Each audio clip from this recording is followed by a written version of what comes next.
Hello friends. Today I start with the 25th stanza. I recite this stanza for you. Happily some hoary-headed swan may say, "Oh, one has we seen him at the peep of dawn, brushing with the hasty steps the dews away to meet the sun upon the upland lawn." So this is the description given by the other rural person to the passerby who inquires about the person who is now no more, who is now in the grave. So happily means by chance some grey haired swan means rustic may say oft means often we have seen him at the peep of the dawn. That is, the rural people, these rustics, they got up early in the morning and they did not sleep late till the people of the cities.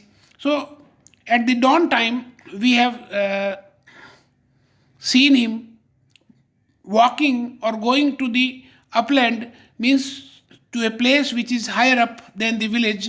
So brushing with hasty steps means the rural people, they very often walk with fast steps, and as they walk, they clean the dew that is that has gathered on the ground, on the road, to meet the sun upon the upland lawn. And by the time he goes to the higher place at the lawn, there he meets the sunrise. So means these people, rustic people, they leave their beds early and they go to their place of work early. Next stanza. There at the foot of yonder nodding beech, that wreathes its old fantastic roots so high, his listless length at noontide would he stretch and pour upon the brook that babbles by. And now this villager who is telling something about the dead person, so he would explain that, okay, there is a beech tree yonder, means there around, with its roots so visible, and the roots are so much visible that it becomes almost a wreath, and there he will rest.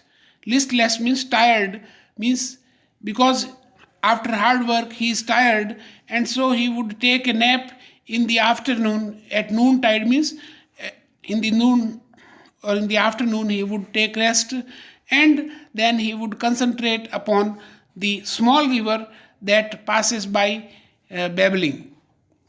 The next stanza. Hard by yon wood, now smiling as in scorn, muttering his wayward fancies he would rove, now drooping woeful wan, like one forlorn, or crazed with care, or crossed in hopeless love. So hard by yon wood means on that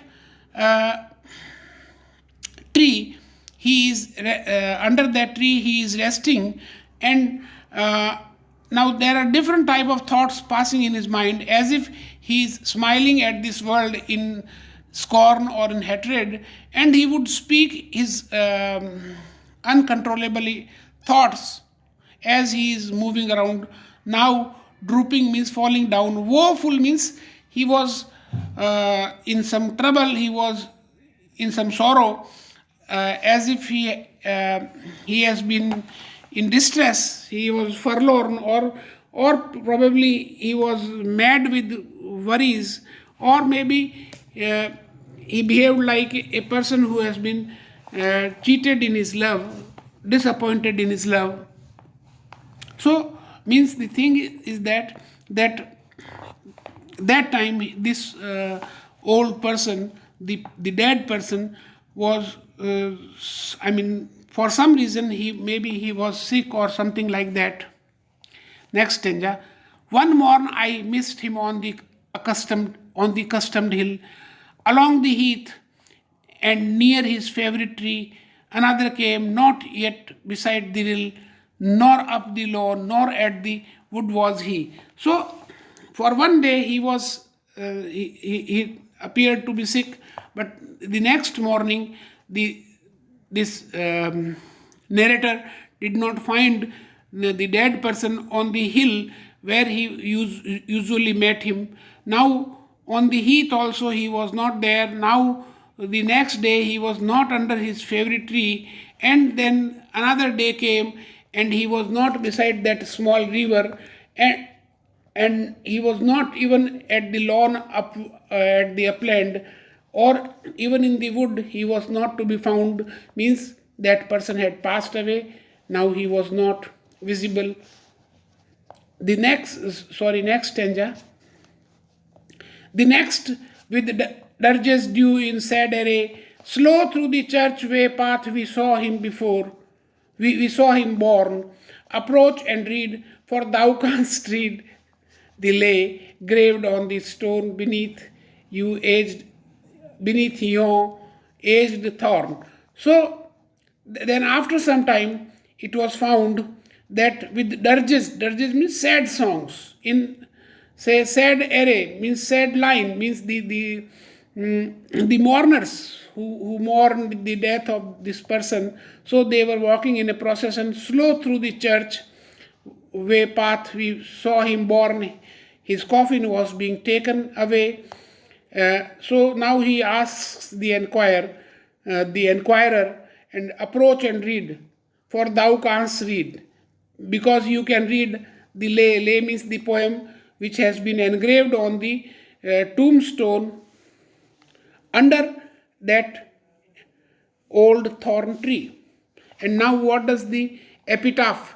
Epitaph means the sad song which is generally written on the tombstone.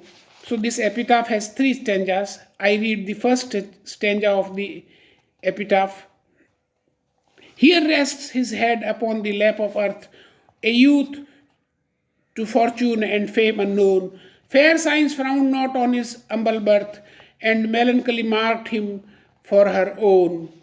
So the poet, in a way, has written his own epitaph, or maybe the unknown person, but the epitaph, the poem on the tombstone is like this.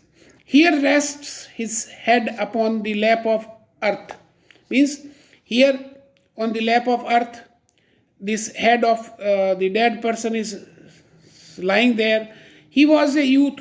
He was unknown to good luck or fame, and he did not have any knowledge of science, and he was humble by birth. Means by birth he was poor, and he remained unhappy, melancholy all his life. Next stanza. Large was his bounty and his soul sincere. Heaven did a recompense as largely send. He gave to misery all he had. A tear he gained from heaven.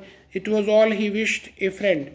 So his bounty means his gift, his property was large, and his soul was sincere, means honest, and God also gave him sufficient reward for that, because whatever he had, he did not have anything, but whatever he had, he gave it to sorrow, to misery, and he had only a tear which he got from his friend, and that is all what he wanted, that he was well loved by his friends.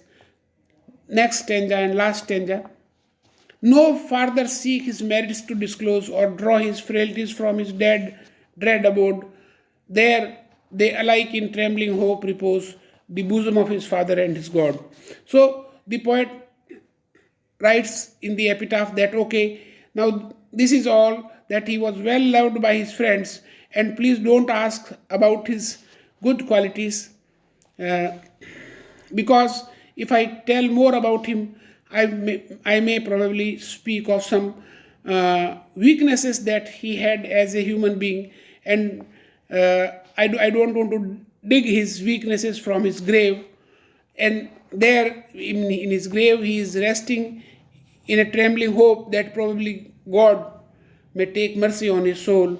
He is sleeping in the lap of his father, and that is God. So God is everyone's father, and now that dead person is resting in the lap of God. Thank you, friends.